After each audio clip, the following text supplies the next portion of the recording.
Livro de Humberto de Campos, Boa Nova, escrito por Chico Xavier. Capítulo 17. Jesus na Samaria. Descendo Jesus de Jerusalém para Cafarnaum, seguido de alguns dos discípulos nas suas habituais jornadas a pé, alcançou a Samaria quando o crepúsculo já se fazia mais sombrio. Filipe, André e Tiago, estando com muita fome, deixaram o mestre a repousar junto de uma pequena herdade e demandaram o lugarejo mais próximo em busca de alimentos. O Messias, olhando em torno de si, reconheceu que se encontrava ao lado da fonte de Jacó. Envolvida nos revérberos do sol, que ia ceder lugar às sombras da noite que se aproximavam, uma mulher acercou-se do antigo poço e observou que o mestre lhe ia ao encontro com a bela e costumeira placidez do seu semblante e lhe pedia de beber. Como sendo tu judeu, me pedes um favor a mim, que sou samaritana? Interrogou surpreendida. Jesus descansou na interlocutora o olhar tranquilo e redarguiu. Os judeus e samaritanos terão porventura necessidades diversas entre si? Bem se vê que não conheces os dons de Deus. Porquanto, se houvesses guardado os mandamentos divinos, compreenderias que te posso dar da água viva. Que vem a ser essa água viva? Inquiriu a samaritana impressionada. Onde a tens, se a água aqui existente é apenas a deste poço? Acaso serias maior do que o nosso pai Jacó, que nolo deu desde o princípio? Mulher, a água viva é aquela que sacia toda a sede, vem do amor infinito de Deus e santifica as criaturas. E envolvendo a samaritana no doce magnetismo de seu olhar, continuou. Este poço de Jacó secará um dia. No leito de terra, onde agora repousam suas águas claras, a serpente poderá fazer seu ninho. Não sentes a verdade de minhas afirmativas ante a tua sede de todos os dias? Não obstante levares cheio o cântaro, voltarás logo mais ao poço com uma nova sede. Entretanto, os que beberem da água viva estarão eternamente saciados. Para esses não mais haverá necessidade material que se renova a cada instante da vida. Perene conforto lhes refrescará os corações pelos caminhos mais acidentados, sob o sol ardente dos desertos do mundo. A mulher escutava, presa de funda impressão, aquelas palavras que lhe chegavam ao santuário do Espírito com a solenidade de uma nova revelação. Senhor, dá-me dessa água! Exclamou interessada. Mas ouve, disse-lhe Jesus. E o mestre passou a esclarecê-la sobre fatos e circunstâncias íntimas de sua vida particular, explicando-lhe o que se fazia necessário para que a sagrada emoção do amor divino lhe iluminasse a alma, afastando-a de todas as necessidades penosas da existência material. Observando que não havia segredos para Jesus, a samaritana chorou e respondeu: Senhor, agora vejo que és de fato um profeta de Deus. Meu espírito está cheio de boa vontade e desde muito penso na melhor maneira de purificar minha vida e santificar os meus atos. Entretanto, é tal a confusão que observo em torno de mim que não sei como adorar a Deus. Os meus familiares e vizinhos afirmam que é indispensável celebrar o culto ao Todo-Poderoso neste monte. Os judeus nos combatem e asseveram que nenhuma cerimônia terá valor fora dos muros de Jerusalém. As discórdias nesta região têm chegado ao cúmulo. Ainda há pouco tempo, um judeu feriu um dos nossos por causa das suas opiniões acerca da comida impura. Já que tenho a felicidade de ouvir as tuas palavras, ensina-me o melhor caminho. O mestre observou-a compadecido e exclamou: Tens razão. As divergências religiosas têm implantado a maior desunião entre os membros da grande família humana. Entretanto, o pastor vem ao redil para reunir as ovelhas que os lobos dispersaram.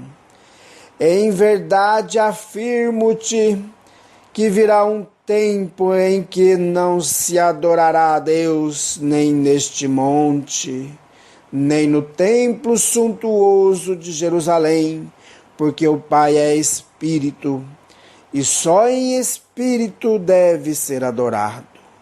Por isso venho abrir o templo dos corações sinceros, para que todo culto a Deus se converta em íntima comunhão entre o homem e o seu Criador.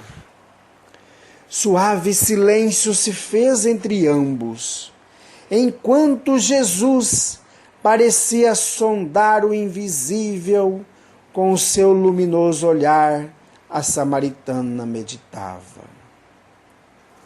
Daí a alguns instantes, acompanhados de grande número de populares, chegavam os discípulos, admirando-se todos de encontrar o Messias em conversação íntima com uma mulher. Nenhum deles, todavia, aventurou qualquer observação menos digna ou imprudente. Observando que o Messias se preparava para retirar-se em busca da aldeia mais próxima, a samaritana, eminentemente impressionada com as suas revelações, solicitou a presença de todos os seus familiares e vizinhos, a fim de que o conhecessem e lhe ouvissem a palavra. Tiago e André haviam trazido pão e algumas frutas e insistiam com Jesus para que se alimentasse. O mestre, porém, aproveitou o instante para mais uma vez ensinar o caminho do reino com as suas palavras amigas, compondo parábolas singelas. Muita gente se aglomerara para ouvi-lo. Eram viajantes que demandavam regiões diferentes, a par de grande grupo de samaritanos de opiniões exaltadas. A enorme assembleia se pôs a caminho, mas o Messias continuou espalhando as suas promessas de esperança e de consolação. Nesse ínterim, Filipe consultou os companheiros e, aproximando-se de Jesus, rogou-lhe carinhosamente: Mestre, por favor, aceitai um pouco de pão. É indispensável cuidardes do sustento. Descansai e comei. Não te preocupes, Filipe, disse o Messias com reconhecimento. Não tenho fome. Aliás, recebo um alimento que talvez os meus próprios discípulos ainda não puderam conhecer. Qual? Atalhou o apóstolo com interesse. Antes de tudo, meu alimento é fazer a vontade daquele Pai misericordioso e justo que a este mundo me enviou, a fim de ensinar o seu amor e a sua verdade. Meu sustento é realizar a sua obra. É verdade, observou o discípulo, olhando a multidão que os acompanhava. Vedes melhor os corações e não podemos perder esta oportunidade de divulgação da Boa Nova. Levaremos para Cafarnaum mais este triunfo, porque é incontestável que obstivestes aqui, entre os samaritanos, um dos nossos maiores êxitos. Tiago e André ouviam silenciosos o diálogo. Às palavras entusiásticas do apóstolo, o mestre sorriu e acrescentou: não é isso propriamente o que me interessa. O êxito mundano pode ser uma ondulação de superfície. O de que necessitamos em todas as situações é entender o que o Pai deseja de nós. Como todo seu anelo é o do bem, eu trabalho, mas sem me prender ao anseio das vitórias imediatas.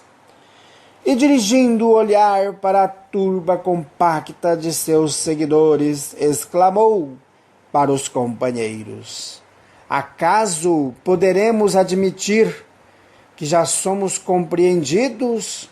Calemo-nos por alguns instantes, a fim de ouvirmos a opinião dos que nos seguem os passos. Fez-se silêncio entre ele e os 3 discípulos, de modo que podiam ouvir distintamente os diálogos travados entre os que os acompanhavam. Acreditas que seja este homem o Cristo prometido? Perguntava um samaritano de boa figura aos seus amigos. De minha parte, não aceito semelhante impostura. Este nazareno é um explorador da piedade popular. É certo, concordava o interpelado, mesmo porque em sua terra não chega a valer um denário.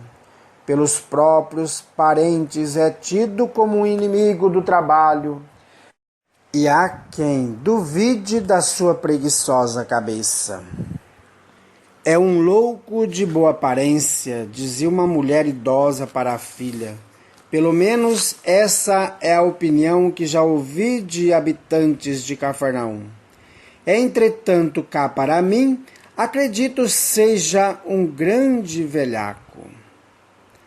Por que se meteu com pescadores quando alega ser tão sábio?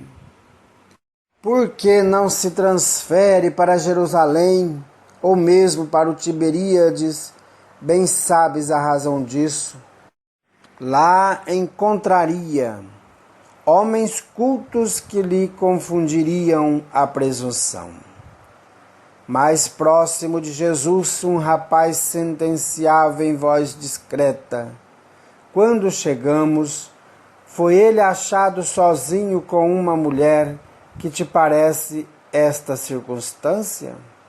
Perguntava a um companheiro de caminhada. Certamente desejava salvá-la a seu modo. Replicou com malicioso riso o inquirido. Num grupo vizinho falava-se acaloradamente. Este homem é um espertalhão orgulhoso, dizia convicto um velhote. Só faz milagres junto das grandes multidões, para que sintam virtudes sobrenaturais nas suas mágicas. E não tem caridade, acrescentou o outro, pois ainda há pouco tempo, quando o procuraram em Cafarnaum para um sinal do céu, fugiu para o monte sob o pretexto de fazer orações. A noite começava a cair de todo. No alto já brilhavam as primeiras estrelas. Jesus sentou-se com os discípulos à margem do caminho para o momento de repouso. André, Tiago e Filipe estavam espantados com o que tinham visto e ouvido. Aparentemente o mestre fora aureolado de imenso êxito. Entretanto, verificaram a profunda incompreensão do povo. Foi então que Jesus, com a serenidade de todos os instantes, os esclareceu cheio da sua bondade imperturbável. Não vos admireis da lição deste dia. Quando veio o Batista, procurou o deserto nutrindo-se de mel selvagem. Os homens alegaram que em sua companhia estava o espírito de Satanás. A mim, pelo motivo de participar das alegrias do Evangelho, chamam-me glutão e beberrão. Esta é a imagem do campo onde temos de operar. Por toda parte encontraremos samaritanos discutidores, atentos aos êxitos referenciais do mundo. Observai a estrada para não cairdes, porque o discípulo do Evangelho não se pode preocupar senão com a vontade de Deus, com o seu trabalho sob as vistas do Pai e com a aprovação da sua consciência.